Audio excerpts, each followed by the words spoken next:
For most of the time in the last week or two that I haven't spent playing U-Boat, I have been trying to figure out why, exactly, I've ended up playing so goddamn much U-Boat.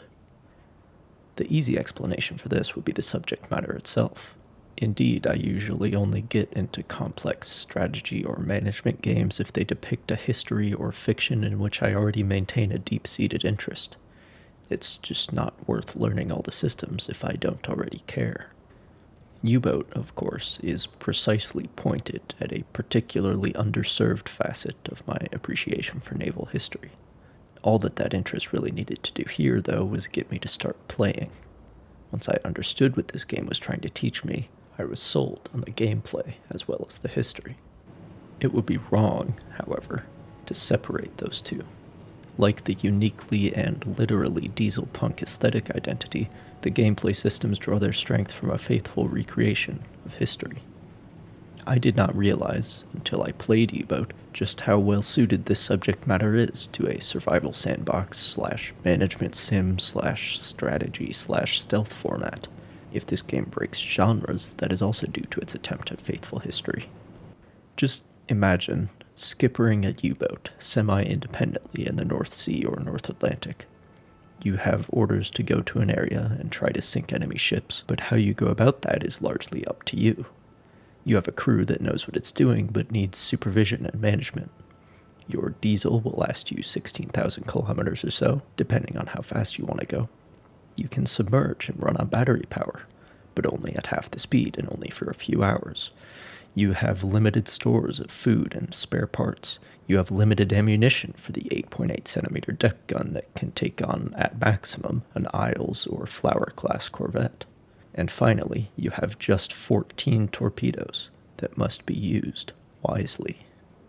All of those are real historical considerations. In game design terms, though, those internal elements combine with many external ones to create a sandbox, a complex system where diverse and interesting outcomes emerge from the unpredictable yet understandable interactions of simple components. In U-Boat, many simple mechanics of history have been painstakingly recreated. The speed and maneuverability of various vessels, detection whether through visual means, active radar and sonar, or passive hydrophones, the unique functionalities and capabilities of guns, torpedoes, and depth charges, and most impressively, the collection of systems that constitute one Type 7 U-Boat. All of them have a purpose, many create unwanted noise, and every single one can be damaged by the enemy and repaired by the crew. When all of these elements are faithfully recreated, or at least approximated, and virtually resynthesized, real historical dynamics cannot help but reemerge. I find there to be a distinct beauty in this. It is the recreation of history from the bottom up. It is completely unscripted, but still evocative, if not of specific engagements, then at least of the dynamics at play and the decision-making involved.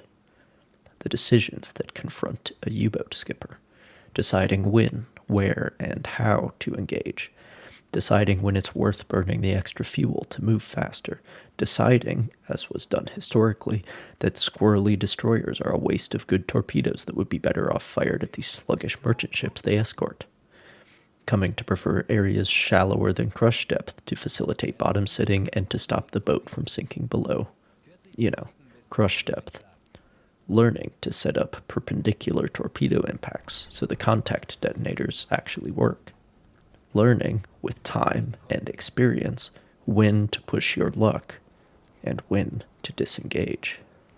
The beauty of this decision loop is that it basically never feels the same. That variety is ensured by the fact that literally everything is a factor in that decision-making. Every component of the sandbox represents an advantage to be utilized or a danger to be avoided. The remaining oxygen and battery levels, how well you've treated your crew recently, your supply of spare parts and torpedoes, the depth of the seafloor, the sea state and visibility range on the surface, the number, type, and formation of the enemy ships, the presence of other U-boats disrupting that formation, and even the number of depth charges Tom Hanks has left up there are all matters of consideration. All of this makes for a steep learning curve, a high skill ceiling, and encounters that are never the same. Damage never feels the same either. The situation depends on how deep you are, how much deeper you can sink before the bottom stops you, how bad the flooding is, and exactly which of the simple components in this complex system are broken. The higher pressures at deeper depths exacerbate leaks and reduce the pump's effectiveness. The pump itself impinges on other systems. It can be broken and need fixing. It will only run for as long as the battery lasts, and it makes noise that may draw more depth charges.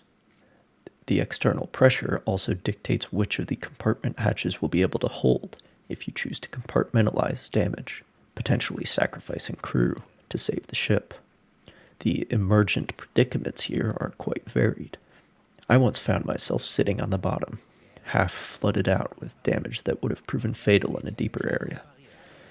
There was too much water in the officer's compartment to be able to use the hydrophone to listen for any ships left nearby that might hear if I turned the pumps on to drain the water to be able to use the hydrophone.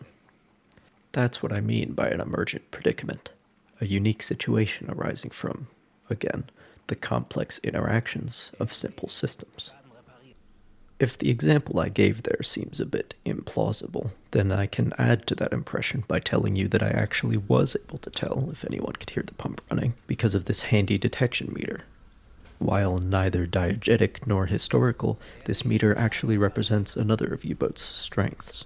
Freedom of action in the sandbox is paired with the freedom of choosing how you experience that sandbox. The developers recommend keeping the detection meter on until you have become very familiar with the game.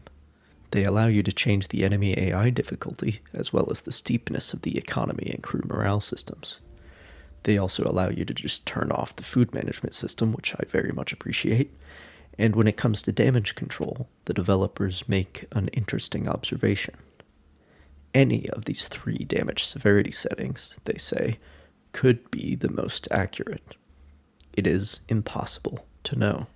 They mention the problem of survivorship bias, and it is a point well taken. Most of the evidence and experience of unsurvivable damage is lost somewhere below crush depth in the middle of the Atlantic. A perfectly realistic simulation for many such reasons is impossible to construct and unreasonable to expect. What Deepwater Studio has given us is their best effort at approximating history. They have built one heck of a historical sandbox for us to play in, and they have also abdicated to us the decision of how best to experience that sandbox. I greatly admire that intent, and the options menu is not its only expression. U-Boat can be viewed and experienced from many perspectives, and you are free to switch between them. The game can be saved at literally any time, in or out of combat, and time itself can be compressed at will to varying degrees. You can play U-Boat entirely from the map, kind of like a top-down strategy game. There is the exterior camera, of course, which can be switched to a view of other vessels. If you're feeling cinematic, or just like taking screenshots, you can press N to free the camera, and U to hide the UI. Then there is section view, which is ideal for managing the boat's crew, her systems, and any casualties thereof. You are also free to forego all of that freedom and constrain yourself to the more immersive first-person view. This way you can see your prey as a real U-boater would have, perhaps from the deck during the so-called happy times, but not at all, or only in furtive glances through the periscope later on. Whether you prefer the periscope or the tactical map, the end result is a type of immersion only possible in a sandbox like this. Immersion in the decisions and prioritizations endemic to an unprecedented and unrepeated version of commerce rating. The Battle of the Atlantic seems to me like the most workmanlike war ever fought. It is really just a battle over the shipment of cargo, after all. You do not fight your enemy so much as you engineer his demise. The winner is not the fastest or strongest, but the one whose calculations and estimations are the most correct, and whose crew attends their work most diligently. In the first chapter of The Good Shepherd, C.S. Forrester writes, quote, "Men's hands turned wheels, men's eyes watched the gauges, Men's skill kept the compass needles steady on the cards. All kinds of men, of slow reactions and of fast, cautious men and reckless men of vast experience and men of almost none. And the differences between the men were of more importance than the differences between the ships. The latter differences might bring about disaster in 20 minutes, but the human variable, a careless order or a misheard order, a wheel turned the wrong way or a calculation brought to the wrong conclusion, could bring disaster in 20 seconds. End quote. A lot of the U-boat experience actually feels more like Truck Simulator than anything else. You load up on fuel and torpedoes, you expend the former in order to put the latter where they belong, and then you head back to port to do it all again. You, like the boat's crew, are just doing a job. One of the results of this is a feeling of detachment from much of the land-based political madness in this war. In port, the crew wears uniforms and salutes their superiors, but at sea they slip back into sweaters and flannel. Out here, in this little world of 6 compartments, the only thing these men have is each other and the job they've been given. You can pan the map over to see that a part of Poland has been relabeled as the general government, but that is as close as you will ever get to certain goings-on that your crew may or may not even know about. U-Boat is not the only game set in the Second World War to censor its swastikas, and I do not begrudge any developer for not wanting to dig up all of that baggage. Let games with stronger stories tackle the challenge of properly contextualizing those issues. The focus here is not on the political and ideological machinations behind the war, but on the machinery of the war itself and the people caught up in it. In that way, U-Boat reminds me of several Vietnam and Great War films, but particularly, obviously, and probably not accidentally, Das Boot. Like many of those Vietnam movies I'm thinking of, Das Boot ended up being an anti-war film simply because it showed what the war was like. It portrayed the U-boat war in all its boredom and all its excitement, in all its ugliness and wrongness, but also in all its strange, sad beauty. The purpose of U-Boat, or Das Boot, is not the perfectly accurate retelling of events that we expect of history books. Their purpose is to capture, in a way no history book ever could, what it might have been like to be caught up in the gears of that history with only your crewmates to rely on. Das Boot accomplishes this narratively, by exploring the relationships of the men with each other and with the boat. U-Boat uses an expansive and realistic enough sandbox to immerse the player in a virtual approximation of a historical decision loop. As the crew in Das Boot faced some terrible situations, you face some terrible decisions. Most fundamentally, you are expected to risk the lives of your crew in order to take other lives. Despite their different approaches, for me, Das Boot and U-Boat cannot help but share the same resulting impression.